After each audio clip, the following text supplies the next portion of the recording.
Hey everybody, welcome back to Pick Dr. Osborne's Brain. Happy Monday to you. Today we're going to be talking, this is kind of a third part of a series on how to protect yourself from virus infection, including the coronavirus, just because so many people around us right now are dropping like flies. We got some of the worst flu season statistics that I've seen in practice, and we're seeing it really in our community really hit people hard, and in other people's communities across the U.S. as well. So if you're trying to position your immune system for better protection, then you don't want to miss this show tonight. We're going to be talking about the super amino acid that actually helps protect you from and helps to bolster your immune system to protect you from viral infections. And if you missed the earlier parts of this, make sure you go check me out, youtube.com/glutenology, and type in virus protection, and you'll see parts 1 and 2 on what you can be doing to protect yourself. So, as always, shoot me a little message, give me a thumbs up, give me a heart if you enjoy the show, and make sure you share this with somebody else who might benefit from this information, and let me know where you're tuning in from in the world. So we're going to dive into the super amino acid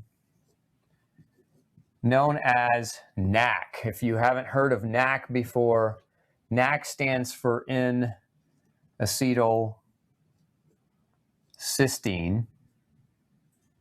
That's why we just abbreviate it as NAC. It's just easier to say, right? So N-Acetyl-Cysteine. Now, why is this such an important amino acid? And predominantly this amino acid is critical. It's not an essential amino acid. So when I say essential, I mean your body, there are 10 different essential amino acids, meaning you have to eat them in order to get them. Your body can't produce them. N-Acetyl-Cysteine doesn't fall under that category of in essence, your body can produce this. But what happens is this is actually referred to as a conditionally essential amino acid. And this one, N-Acetyl-Cysteine and glutamine, probably the two best examples of conditionally essential amino acids, meaning under certain conditions, under certain circumstances, your body can't produce enough to meet the demand to help you overcome the problem. So conditionally essential, again, under certain conditions, we can't produce enough. And so that's where supplementation can be very, very beneficial. So it's a conditionally essential amino acid. Now, one of its primary functions is to produce a substance known as glutathione. And I have a slide for you we can pop up as well, just to kind of show you some of the different functions of N-Acetyl-Cysteine. But it produces glutathione. Now, why is this important? Glutathione is your liver and your body's master antioxidant.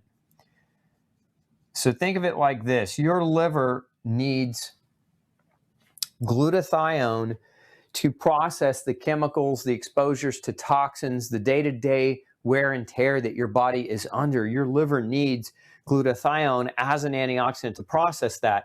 And N-Acetyl-Cysteine is a necessary component of glutathione. Now, glutathione is actually what's called a tripeptide. What does that mean? It means it's 3 amino acids that are connected together. And so N-Acetyl-Cysteine is one of them, but also glutamine is another. Now, you've maybe heard me talk about glutamine, and we'll talk a little bit about it tonight. And methionine is another. So these 3 amino acids come together and form the tripeptide glutathione. And as glutathione's function is to help your liver detoxify your body, it is the master antioxidant. And when you're low in glutathione, your toxicity bucket can fill up much, much faster, making you more susceptible to environmental toxins and other environmental exposures to chemicals, etc., thus lending toward creating or contributing to making you sick over time. So very, very important in N-Acetyl-Cysteine because it's a direct precursor. And by taking this supplementally, you actually improve or increase your body's internal levels of glutathione. So that's one of the major, major functions of N-Acetyl-Cysteine. Now, one of the other functions of N-Acetyl-Cysteine is it's known as a mucolytic. What does that mean? That means it breaks down or breaks apart mucus.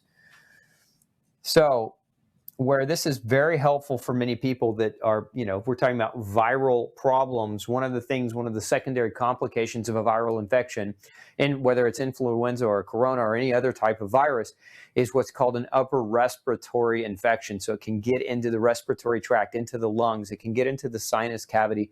And what happens is with an infection is your body's producing a lot more mucus. You can become congested. That mucus increases the thickness, makes it harder to breathe. This is why people get respiratory wheezing or kind of pressure, because that mucus is building up inside the lung tissue or inside the sinuses. So what N-Acetyl-Cysteine can do, and what's interesting about this is actually FDA approved. Glutathione is Federal Drug Administration. This is an approved drug in a sense to break down mucus. So it's an approved, FDA approved mucolytic. So it's very, very effective. And if you've ever had chronic congestion, chronic sinus issues, chronic chest congestion, and used supplements that help break this down, some supplements I have a product called Ultra Sinus Support, for example, and one of the main ingredients in it is N-Acetyl-Cysteine.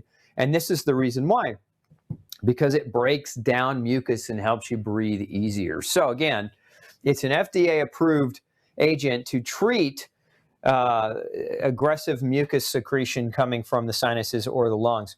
Now, additionally, it's also FDA-approved for this, which is to overcome toxicity of Tylenol or acetaminophen. So in the hospitals, when somebody overdoses on Tylenol, what's used? They use N-Acetyl-Cysteine to stop that toxicity from doing further damage. It's actually, again, it's an FDA-approved, it's not technically a drug, but technically it is. It's FDA-approved drug in hospitals to treat Tylenol toxicity or acetaminophen toxicity. So these are three really important functions of N-Acetyl-Cysteine. So what I'm interested though in tonight, so now you kind of have a good understanding, is how does it function as an agent for improving viral infection outcomes? And so the theory and the thought behind how N-Acetyl-Cysteine works is that it helps to stop or reduce viral replication. So we can put here, research suggests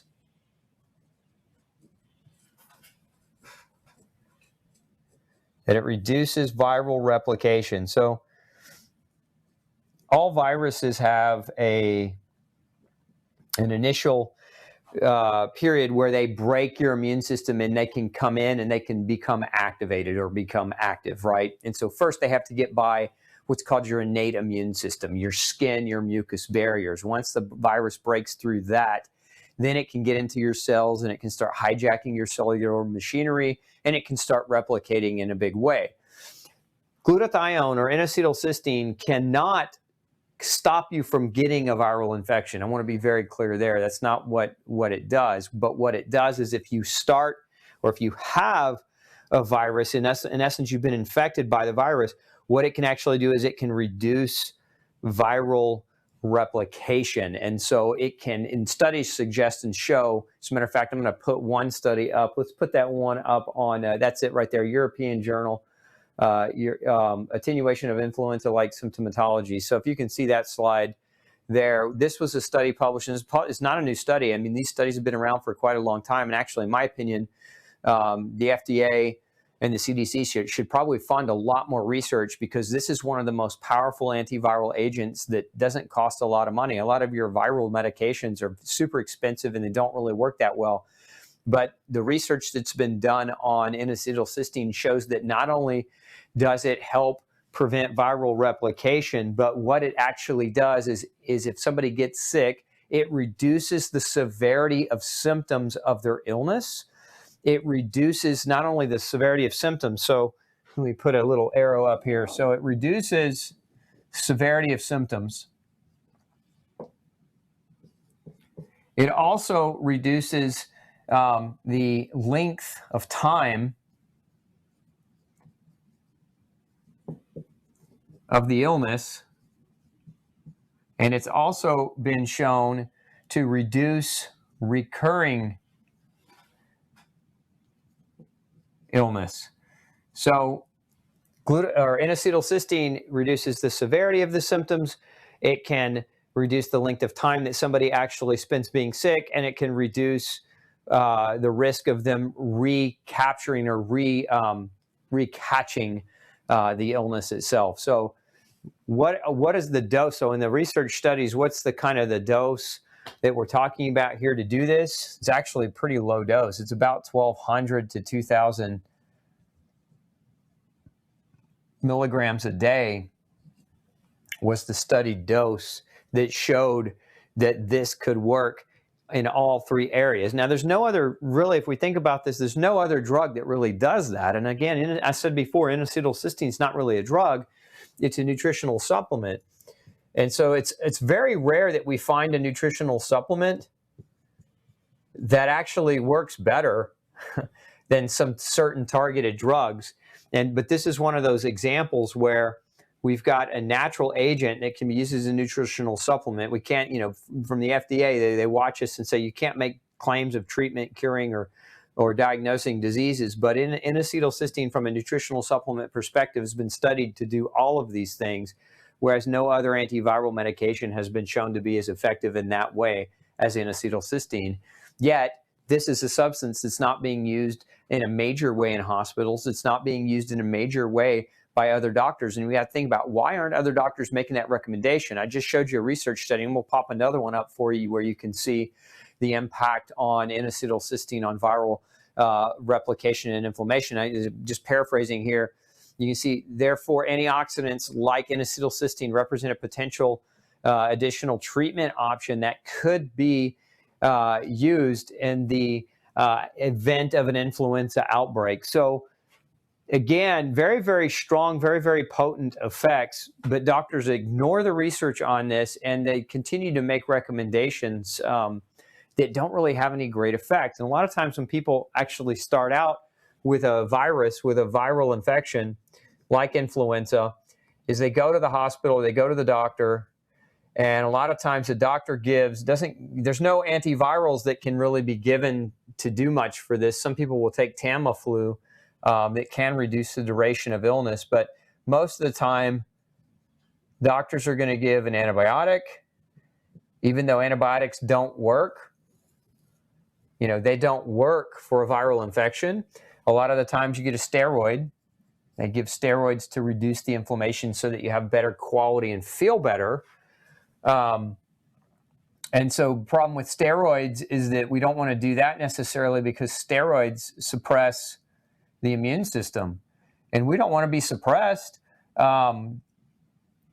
want our immune system working to full capacity here. Otherwise, what ends up happening is you may improve the way you feel short term by taking the steroid, but you increase the actual longevity of the illness itself. So, an antibiotic doesn't really work. A steroid doesn't really work. Your antivirals, if you're talking about the flu, Tamiflu can reduce the duration of symptoms, but at the same time, it doesn't do a whole lot for your immune system. So your actual medical options, all of these things are from the perspective of expense, they're more costly, number one, but number two, they're not just more costly in terms of finances, they're more costly in terms of the potential for side effects, because the antibiotics can cause yeast overgrowth, which can lead to a whole nother series of problems.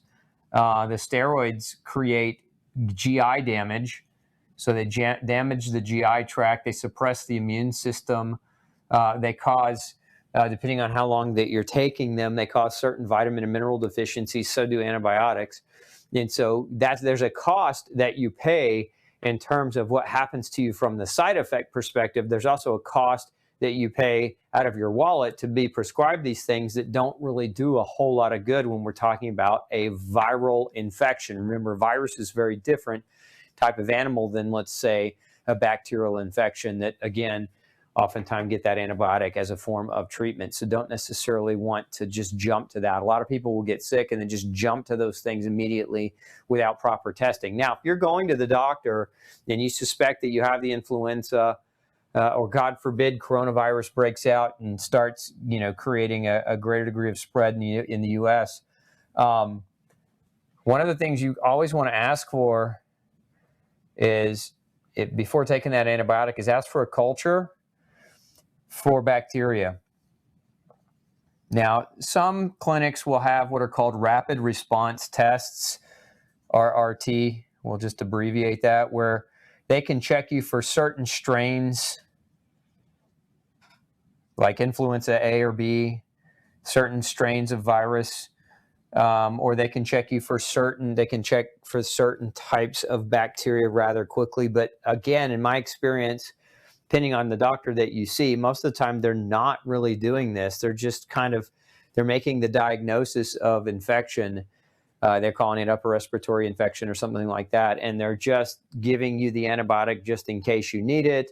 They're giving you the steroid just in case you need it. And then they might just recommend some over-the-counter mucolytic-based products for you to take to kind of ease your cough or to ease your congestion, etc.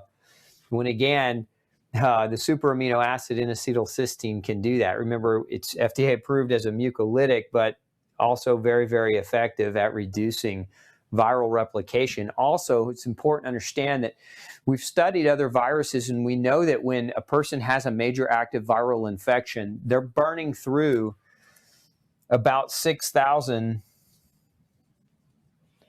milligrams of NAC, meaning their body, this is what I meant earlier by conditionally essential. Under certain conditions, you use more than what your body can produce.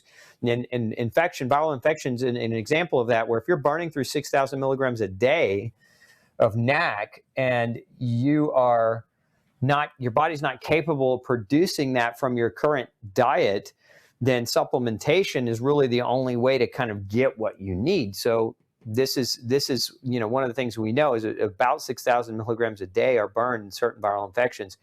And so to really be effective, you've got to have a supplement that can provide that type of level to help you, basically to help support your ability to recover much more effectively. So again, this is something that we didn't talk about in the last episode. We talked about a lot of other things. We talked about zinc and vitamin A and vitamin D and vitamin C and andrographis and elderberry as all different things, echinacea, that could help your immune system and support your immune system's ability to fight viruses. But we left N-Acetyl-Cysteine out, and I wanted to talk to you about that tonight. So if you don't have this one in your cupboard, it's a real inexpensive one to pick up, to have around. Now, my advice in terms of how much to take,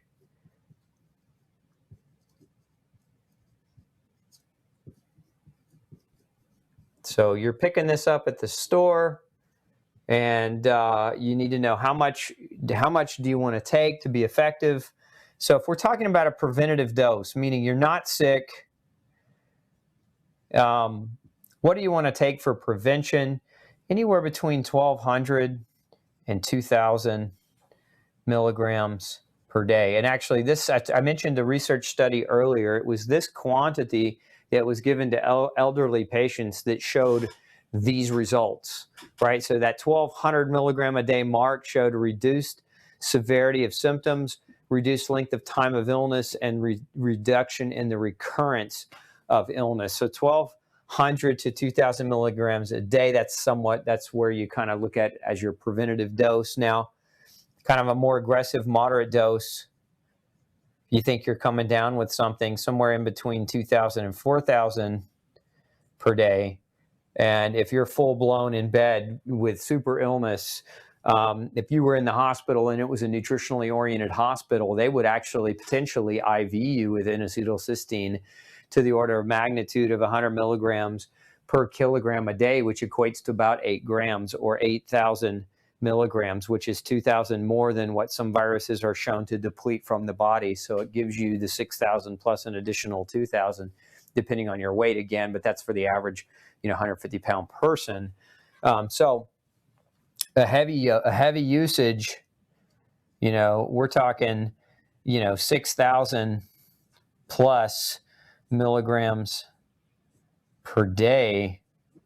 If you're super sick and you're trying to, reap the potential benefit of what research has shown you might reap. So again, these are levels that you could consider taking. Now, for some people, this higher dose what may happen is nausea or upset stomach might be the limiting factor and prevent you from being able to get that much in. But some people, what they do is they look at this and they say, let's take it to tolerance. Let's take it up to this level or to our ability to tolerate it. So maybe you fall shy at 5,000, your stomach is really upset, and you can't handle it anymore. That's okay. You're still getting some of that in, and you're still working yourself toward the potential of protecting yourself. So again, N-Acetyl-Cysteine, one of the most powerful and one of the most effective ways to shorten the duration of a viral infection, but also to help reduce the symptom severity and to reduce the risk of a recurring or redeveloping or recurring. Right now, I can just tell you what I'm doing.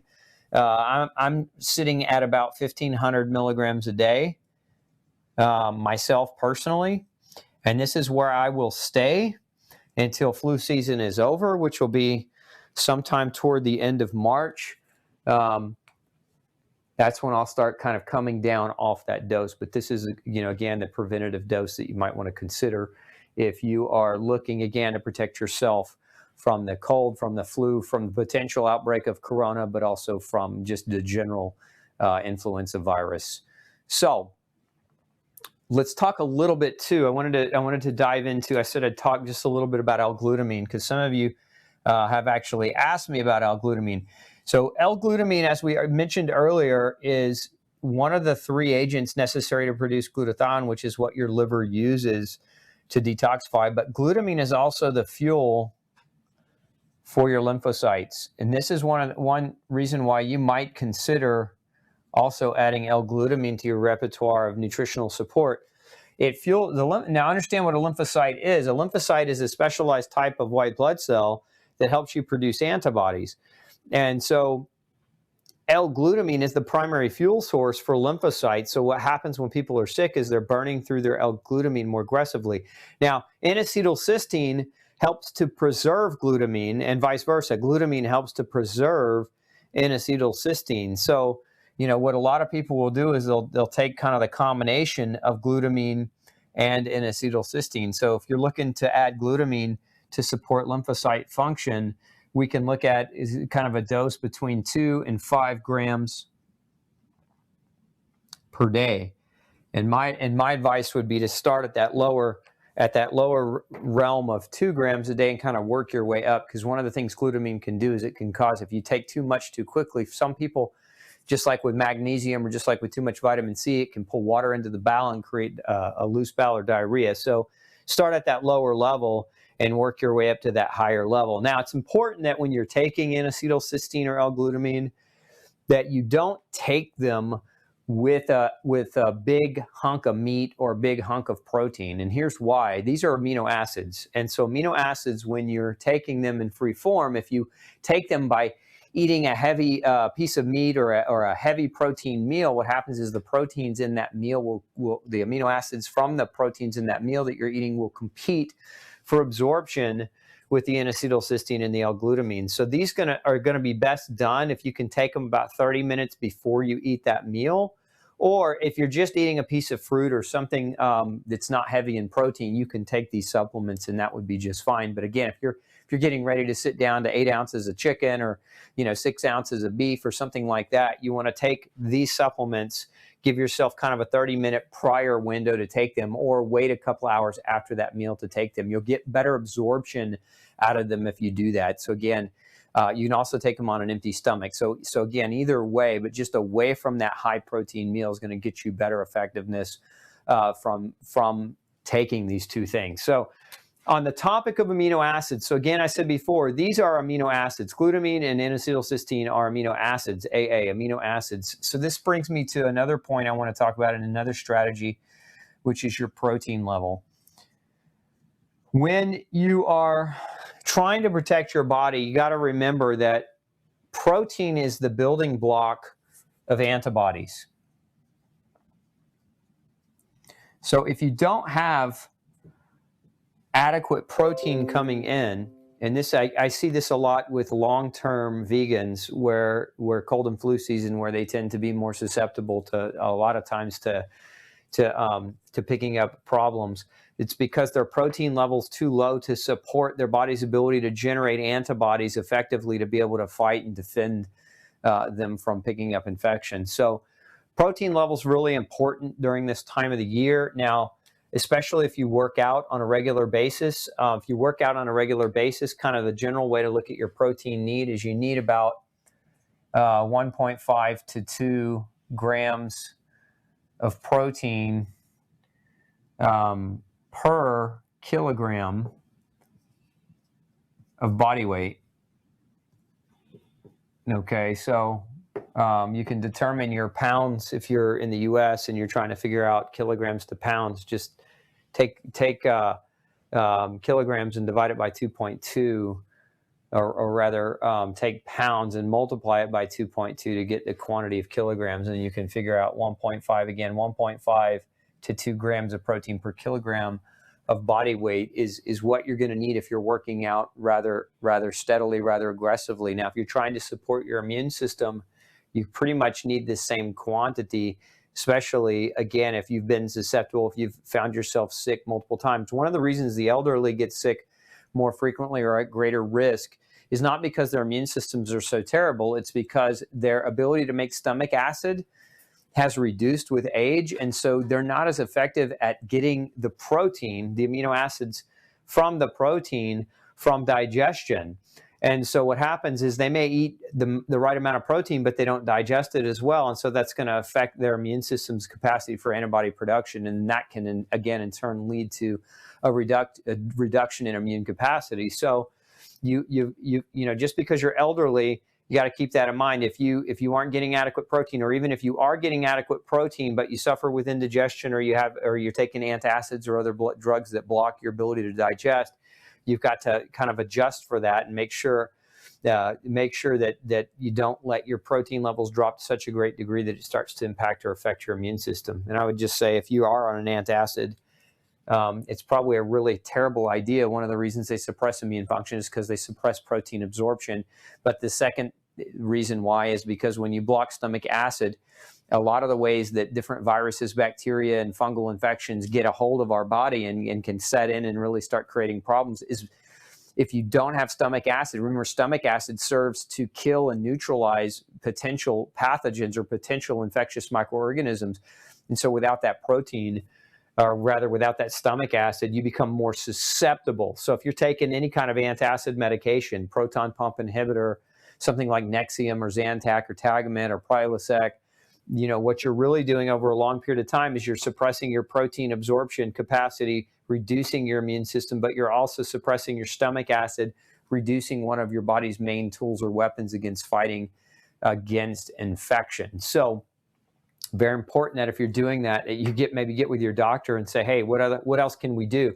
Because my experience around acid reflux is that generally, if a person has an irritated GI tract and they're taking antacid medications, it's largely, a lot of the times, is that they're gluten sensitive or they're reacting to one of the foods that they're eating.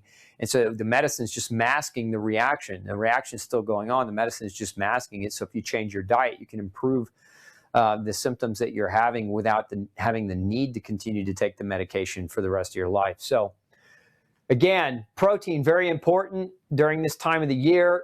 You want to make sure you're getting an ample and adequate amounts. So, you know, a lot of people I've talked to this past few weeks, you know, we've looked at their protein levels.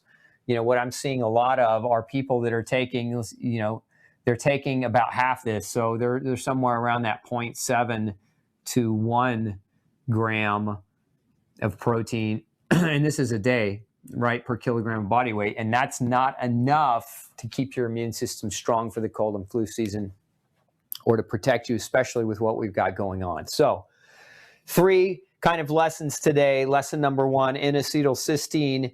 It really is a super amino acid for viral issues. So it's a great thing to have in your medicine cabinet at home. Number 2, making sure that you may consider adding glutamine, because it's a fuel for your lymphocytes and also can be very important in terms of helping your immune system function. And number 3, your overall protein intake needing to approximate 1.5 to 2 grams per kilogram of body weight during this time of the year, especially those of you maybe following a low protein diet, or a kind of more of a vegan or vegetarian diet where you're just not eating animal proteins, and it's a little bit harder sometimes to get the quantity of protein. So, measuring your protein just to kind of see where you're at's a smart thing to do. And if you're under the mark, you might consider a protein supplement. So again, even those of you that might be following a vegetarian diet, you can use something like ultra protein, which is an organic pea plant-based protein. And those of you maybe aren't restricted by a vegetarian diet, you want to do like a pure beef protein, you can use something like ultra pure protein, which is a great way to get extra protein in your diet to achieve those levels. So supplementally, again, my three favorite things from an amino acid protein perspective is N-Acetyl-Cysteine, glutamine, and actually in making sure your protein count is high enough. Before I got on the show tonight, I actually drank a protein smoothie as just part of my protein intake for the day. So now I'm going to open the field up for any questions that you guys have. We're going to be taking all questions related to immune system function. So let's see here. So Stacy wants to know about protein powders. I just mentioned, Stacy, so maybe we'll put a link up for you. I have two versions. I have an organic version for vegetarians and vegans called Ultra Protein. Ultra Protein that you can use as a protein powder supplemental. And again, this is for vegetarian, those of you who aren't eating animal. And then I have another one, we'll put that over here, Ultra Pure Protein. And this one is a beef protein, grass-fed organic beef protein. And so if you're not on a vegetarian diet and you want high nitrogen, high amino acid profile protein, this is a really good option for supplementals. Okay, let's see here.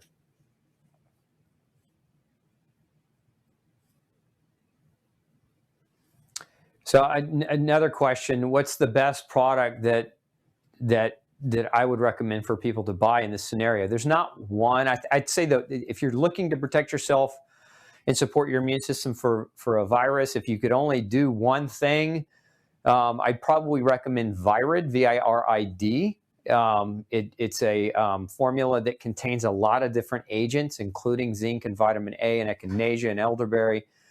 So some of the things we talked about in the last episode of Pick Dr. Osborne's Brain, or part one of this series, we talked about a lot of this. So if you want to kind of get caught up on that, you can go back and watch that show. Okay. So Wiley Cat, if you take glutathione on its own, does that help? I love that question. That's a great question.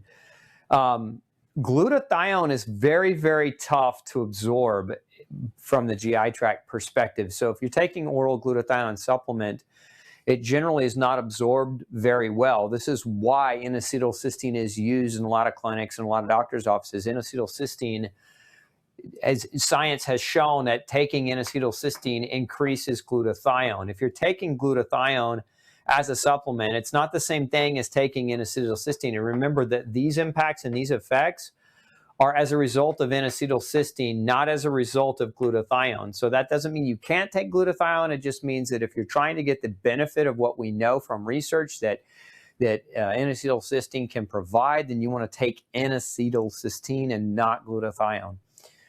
I like some of the comments I'm seeing. So works better with nebulized and inhaled as a mucolytic agent. It does. So if you have a nebulizer at home, or if your doctor will prescribe you a nebulizer, a lot of times when people have the severe respiratory infection, then nebulizing N-Acetyl-Cysteine is the way to do it. Is you put it in a nebulizer where you can breathe the nebulized steam into the lungs and get it directly into the lungs. Now, research shows that high enough oral doses also work, but if you can nebulize it, that's an even better effect.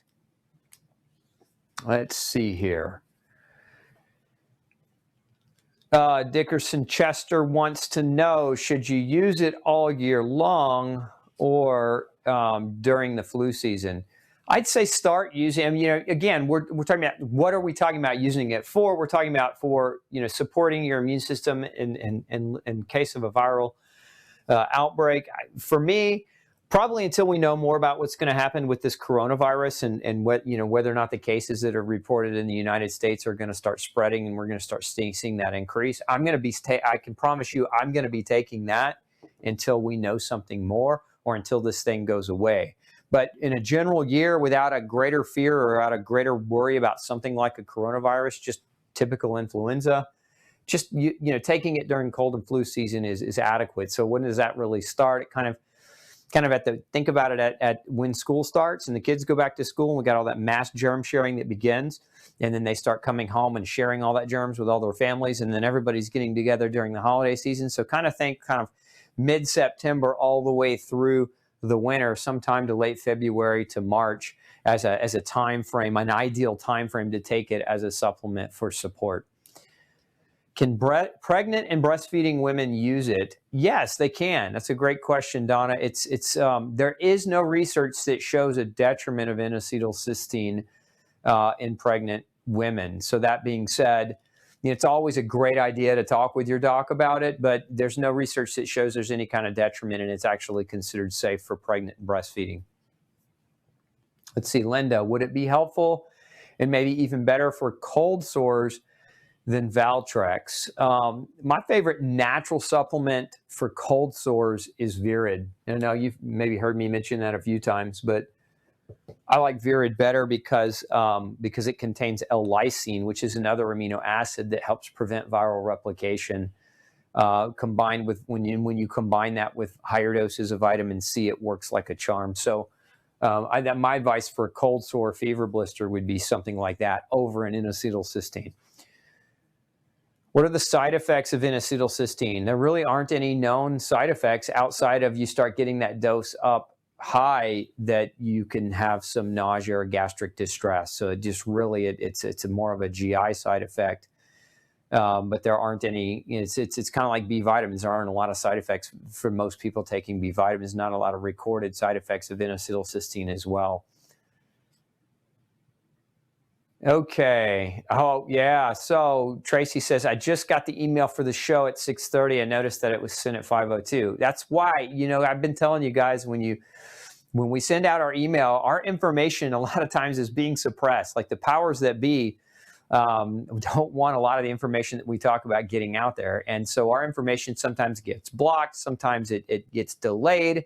And so if you're not subscribed to all of our channels, you should be. That way you can ensure you're not going to miss a future episode. So if you're not subscribed to my YouTube channel directly, that's one way that you can do it. Another way is being on my email list. Sometimes the email doesn't get out to you in time because it's being hindered or it's being slowed down. But if you're, again, it's redundancy. If you're a fan of our Facebook page and you're also subscribed to our YouTube channel and you're also subscribed to our email, then that's going to increase the likelihood that you're going to get the message on time. But the other thing you can do is just mark your calendar every Monday at 6 p.m.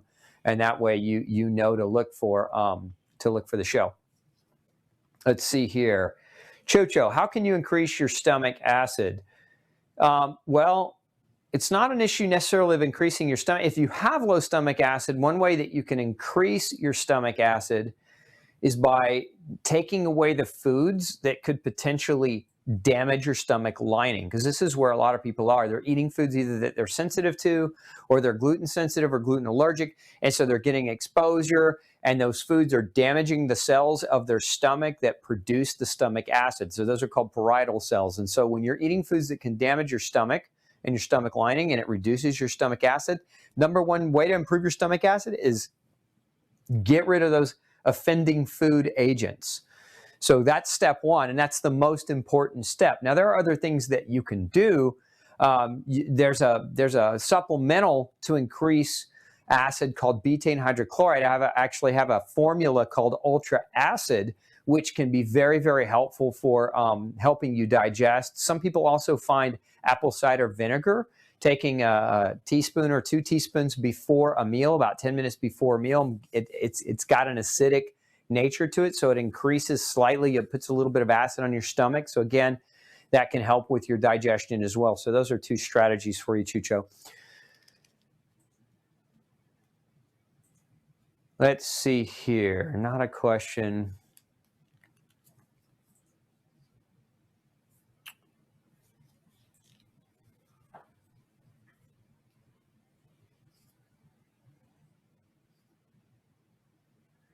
Yeah, so some of you chiming in and talking about, one of the problems with getting an infection like a viral infection is the secondary problem that comes after that. So if a virus takes you out or takes you down, usually influenza is pretty rough, puts a person in bed for a couple weeks.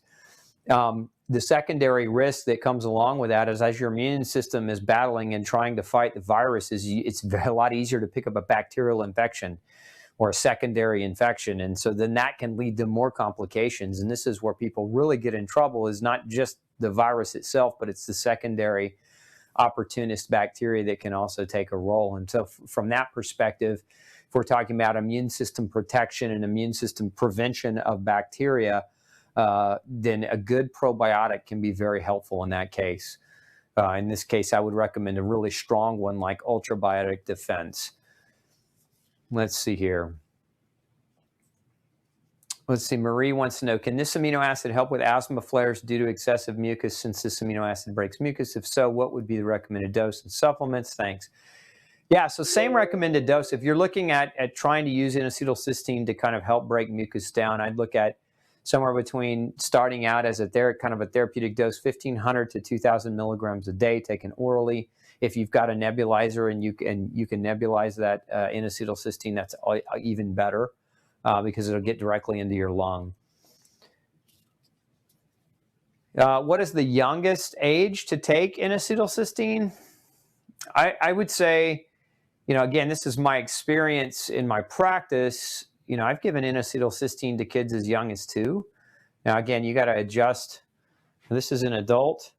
These doses that I put up here, these are adult doses. Generally speaking, 100 milligrams per kilogram of body weight. So you can take a baby's weight in kilograms, and you can make an adjustment, and you can look at that. And, for babies, it's, if they're eating, you can mix the powder in something like an applesauce, or you can puree it in something like a smoothie. And where do you get N-Acetyl-Cysteine? I think we put up a link, Dawn, or I don't know if I'm pronouncing your name right, Kine or Keen.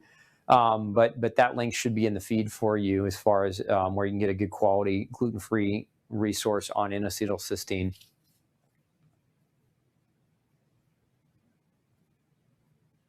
Let's see here.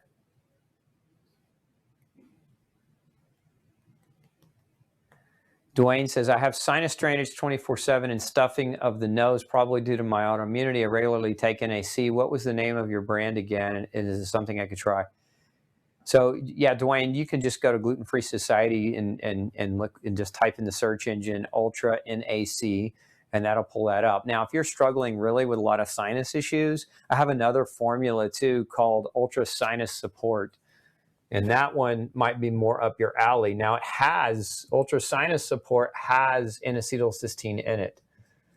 So it contains N-Acetyl-Cysteine, not these higher doses, but it contains other agents that can also help kind of clear out the mucus drainage and support healthy sinus function in that way. So you might also consider something like that. So RH wants to know, would NAC work for shingles? Again, not a lot of research on that. I would use, if I'm looking at shingles or if I'm looking at ulcers, fever blisters, I would go more toward, if I were using a supplement, I'd go more toward Virid and combine that with high doses of vitamin C. Virid has vitamin C, but I would add an additional 5 grams of vitamin C to that Virid as a mechanism to help support your immune system through that.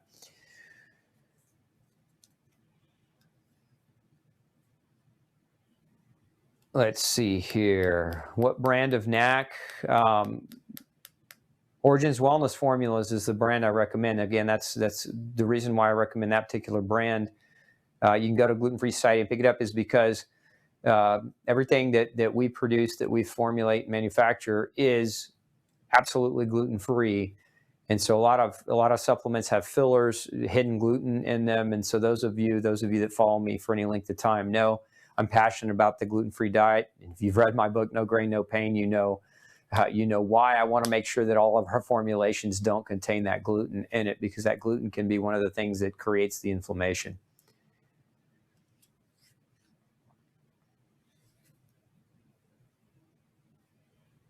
Okay.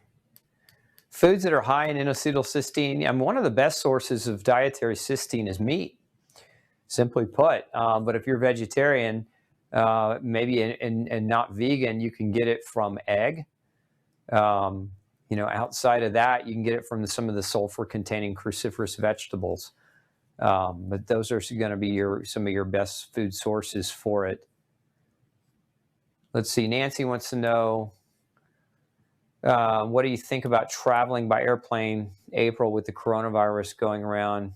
I think it's a decision you got to make. I don't want to be an alarmist and say everybody go run for the hills and hide from the coronavirus. But at the same time, I want to be a realist and say, look, let's do everything we can to give our immune systems the ability to protect us from the potential of it. So does that mean not traveling? Possibly it does. I think the big part of that depends on where you're traveling and who you're traveling with, where in the world or where you're going in the world.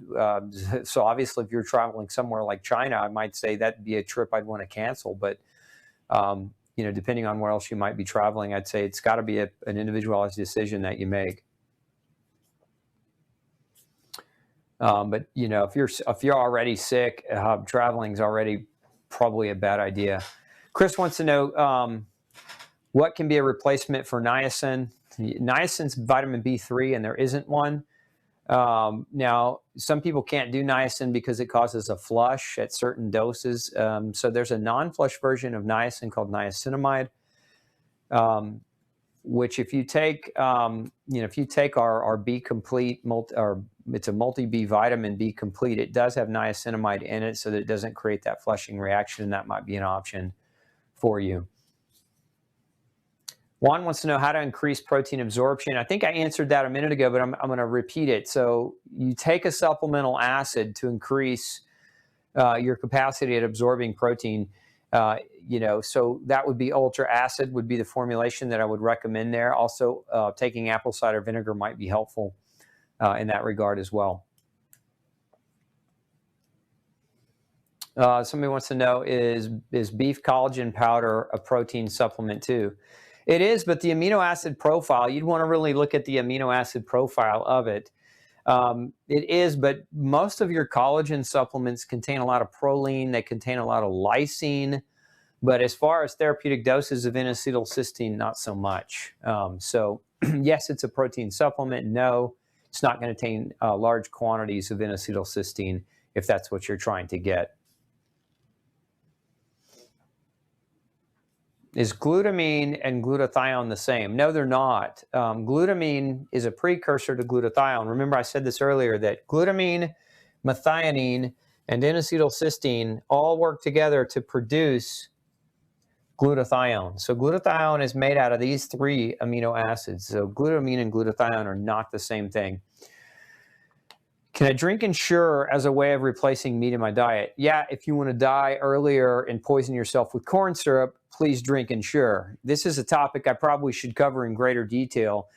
The drinks like Ensure and Boost and Pediasure, look, I think pediatricians and doctors who recommend these products should be locked in a jail cell because those products are poison. I mean, the number one ingredient in these products is corn sugar, and it's genetically modified corn sugar to boot. So now you get a healthy dose of glyphosate or Roundup, plus you get the corn sugar with a bunch of synthetic vitamins. That's not a healthy source of supplemental for your diet. If you want to take something in as a supplement for protein, I recommend, again, would recommend one of these things up here, like Ultra Protein or Ultra Pure Protein. If you want something that's high quality, where it's organic and grass-fed, and it's coming from the right place, right? So you can't, remember, there's a golden rule of nutrition. You can't get healthy eating food that isn't healthy. And so when you look on that label, that Ensure, and you see right there, corn syrup, as a number one and number two ingredient, sugar, that tells you, it should tell you something about the health of that particular product. Sugar's not good for any of us. Let's see here.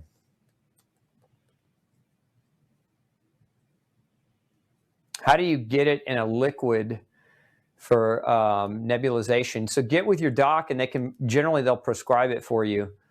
Do you mix it with your albuterol?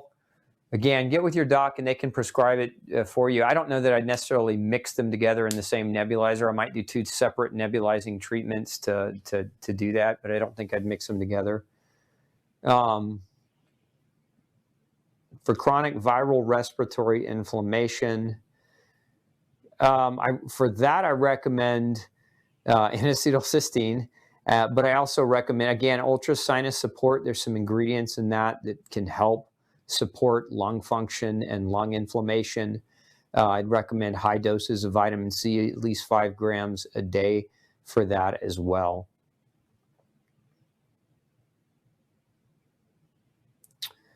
Okay, yeah, we talked about vitamin C a lot more in the last 2 episodes, so some of you having questions about that. Let's see here.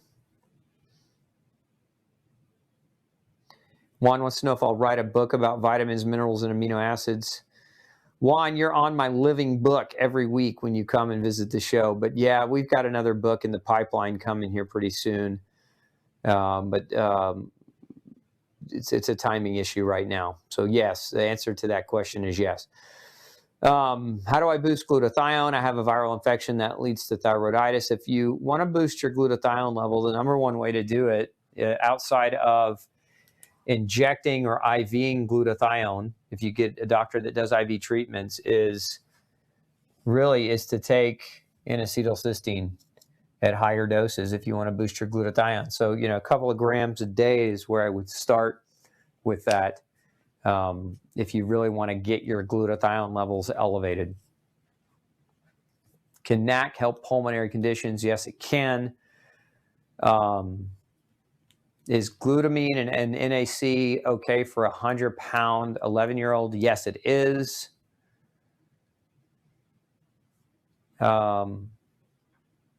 Let's see here.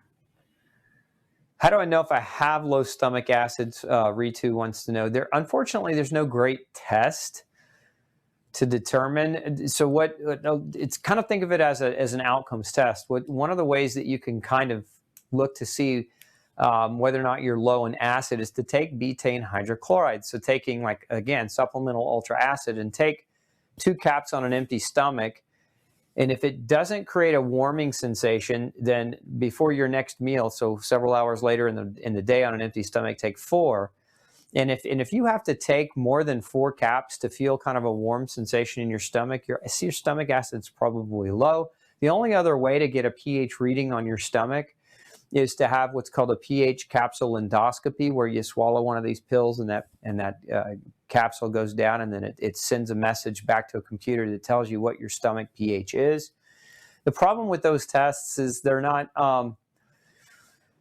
your pH in your stomach can change to a certain degree depending on whether you're getting ready to eat or whether you're not eating. So, like, when you're smelling food, there's a message that goes to your brain that tells your stomach to produce more stomach acid in anticipation for that food. So part of getting an accurate read on those pH endoscopy tests is your transit time can affect it. And then again, whether or not you're getting ready to eat or not eat can affect the level of pH that pill endoscopy's measuring. So it's really hard. There's not really any super great technology to measure pH of the stomach. Tracy wants to know, is NAC overkill if I'm currently taking Virid, vitamin C, and vitamin D? No, it's not. And I'm actually currently taking those things as well, but I'm also taking NAC. So no, it's not overkill, not in the least. Can you buy NAC online? Yes, Sandra, you can. I think we've put that link up in the feed for you already. Somebody said buy at Walmart. If you want to get a really poor quality, really potential for dangerous fillers, then buy it at Walmart. And this is not me saying I have an anti-Walmart message, but if you're talking about high quality pharmaceutical grade supplements, the place to buy those is not Walmart. There was a study actually published, I think it was about 3 years ago, where they pulled products off the shelf at Walmart and tested to compare the label versus the actual ingredient, and found that several of their products didn't even contain what was on the label. So I don't recommend buying, with supplements, it's one of those things, you get what you pay for. When you're buying from Walmart or Target or, some of these other discount stores, you're going to get a discount version that might be not super high quality and might contain fillers and might not actually even contain the active ingredient that it states that it's supposed to contain. So, in that kind of scenario, you get what you pay for. Can a person with Stargardt's disease take the high dose of vitamin A that you suggest? Like, my advice with that kind of thing is, if you have, an existing disease condition, it would be to get with your doctor and have a conversation with them, because again, it's a little bit it's too detailed for a form like this. I don't want to tell you yes or no because I don't know the rest of the history about what's going on with you. So working with your doc to decide what's right for you is probably the best move to make there. Can high doses of B complex make hot flashes worse? Not generally, Sandra. It's not something that I've seen as a complication of B vitamins, so there's probably something else going on. As a matter of fact, oftentimes high doses of B complex makes hot flashes better because it helps you metabolize estrogen more effectively, and not the other way around. For oral vitamin C, would my best choice be liposomal? Greg wants to know. No, actually, I don't like liposomal, and here's why.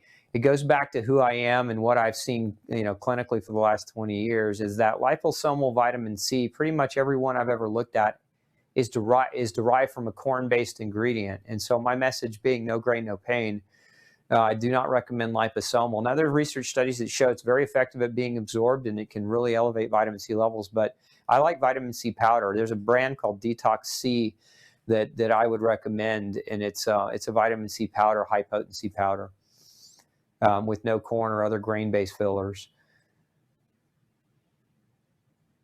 Let's see. Marie wants to know if we could share the link from the last show on viruses. If we could put that up, that'd be great. Let's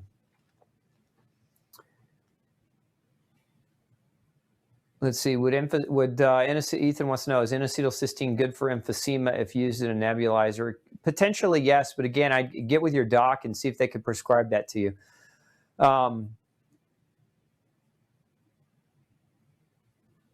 Let's see. Should vitamin C be taken with some citrus fruit to boost its effect? No, not necessarily. Do your comments on Walmart mean we shouldn't even buy vitamin C there either? Yes, they do, Gene. I don't recommend buying cheap supplements. Some people would say that's because you sell supplements, Dr. Osborne. It's not at all because I sell supplements. The reason I sell supplements is because in my environment, where I'm seeing people on a one-on-one basis in my practice every week, if I send them to Walmart and what they buy at Walmart they think is vitamin C, for example, and we put them on that and they're taking that now for 6 months, and then when they come back and we're retesting them and they're not feeling any better, now we've lost 6 months of time, and it's possible they weren't even taking vitamin C in a great form, or it's possible they were taking vitamin C that was oxidized because of the way it was produced, and so they were actually taking not an antioxidant, but they were taking a free radical. So it's very important that when you're looking at supplements, you look at supplements the way you look at your food. You buy high quality food. You don't go get the 59-cent taco at Taco Bell, but you actually, if you want a taco, you go buy all natural ingredients that are organically produced. If you're buying the meat, it should be grass-fed. You're looking for the quality. Remember, quality in equals quality out. And again, if you're getting supplements at what appears to be a massively cheaper cost, there's a reason why it's cheaper. Now, perfect example, Centrum. If you ever buy Centrum or One A Day as a multivitamin, I think the last time I looked at this, I actually had a friend that worked there, and I think the raw cost of the product, in other words, for them to produce it was like 8 cents to produce a whole bottle of that product. Well, I mean, half of that's the label and the bottle. So that means that the actual ingredients, there's 4 cents worth of quality ingredients in that product, and now they're selling that bottle for $8 or $9. And it's cheaper than, say, a really high quality, really great multivitamin like Ultra Nutrients, but it's not cheaper because what you're getting for your money is nothing. Whereas you go and buy something like an Ultra Nutrients, you're getting a really high doses, really high quality, and you're getting you're getting pharmaceutical grade, therapy grade supplements. And you don't want to cut corners when it comes to that kind of thing, especially if you're sick and you're trying to overcome it by supporting your body's nutrition. Another one I saw, just because there's some more of you chiming in, is like Amazon, buying supplements on Amazon. And this is, again, I shop on Amazon, but when it comes to supplements, I'd never buy supplements on Amazon. There was a study done about 3 years ago where it was found that Amazon was actually allowing different people to sell supplements, reputable branded supplements, like supplements from high quality brands, but they were counterfeit. They were knockoff versions. Amazon can't police that effectively. So this is just another reason why I don't really recommend buying from a mass warehouse like an Amazon, because they can't police whether or not the products are counterfeit or not. And they won't do it. They won't police it. Let's see here. Can enzymes heal the gut? Well, I mean, enzymes can help with digestion, but what really helps heal the gut is not damaging it. I mean, the number one way to help your gut heal, remember, your gut can heal every 2 days. The lining of your gut's brand new. And the number one way to not continue to damage it is to not put in things that are damaging it. So knowing what you're allergic to, knowing what foods you should or shouldn't be eating, and not eating what I like to call frankenfood, right? Food under the guise, fake food under the guise of real food. Tracy wants to know thoughts on colloidal silver. I like silver. Silver is a great thing, right? Like if you find yourself getting a sore throat, one of the best things to gargle with is actually liquid colloidal silver. It actually has antibiotic and antiviral properties, so it can be very effective. I do like silver. Ron wants to know if we ship to Canada. Ron, yes, we do. Let's see here. Somebody asking about N-Acetyl-Cysteine and interstitial lung disease, as well as vitamin C. Yes, both can, NAC and vitamin C can be very, very supportive of lung health for somebody struggling with an interstitial lung disease. Remember, that's an autoimmune condition. So even more important than taking NAC or vitamin C would be to figure out what the triggers are for the autoimmune process itself. Or in my experience, for that kind of situation, gluten is almost always a culprit in that particular scenario. Okay. I think we just about got it all. We're definitely out of time. I think I went over a little bit for you guys. So here's the deal. If you like what we're sharing every Monday night, I need you to help me out. I need you to share it with somebody that you love or care about. Remember, our mission here is to save 100 million lives. And so if you could hashtag save 100 million lives in the comment section for me, that helps us find and reach more people. Again, the more people we can help, the more normal healthy becomes, and the less crazy people think you are for trying to be healthy, but more importantly, the more healthy people become, right? So make sure you subscribe. If you're not already, you can visit us over at glutenfreesociety.org. Sign up for our newsletter. It's free. We'll send you some awesome information in a starter kit on how to go and start navigating the gluten-free diet. Additionally, make sure you subscribe to my channel on YouTube to get updates and to get notified when we have new videos. We've got about 7 new videos that come out every week helping educate you. Thanks for joining us tonight. It's been a pleasure spending my Monday evening with you. Wishing you excellent health. We'll see you next Monday, same time. Take care. Hey, don't forget to tune in next week, same time, 6 p.m. Central Standard Time, for another Pick Dr. Osborne's Brain Show. Bring all your toughest health questions to me. I look forward to answering them. And before you leave today, make sure you hit subscribe. And once you do, click that bell. That bell is going to allow us to remind you right before we go live. But it's also going to allow us to remind you when we come out with other video content all week long. We've got lots of episodes coming your way all week long, and I don't want you to miss anything. So again, subscribe, hit that bell so that you can get notified when we have that new information put up for you. Thanks so much, and I'm wishing you excellent health. Have a great week. We'll see you next Monday night.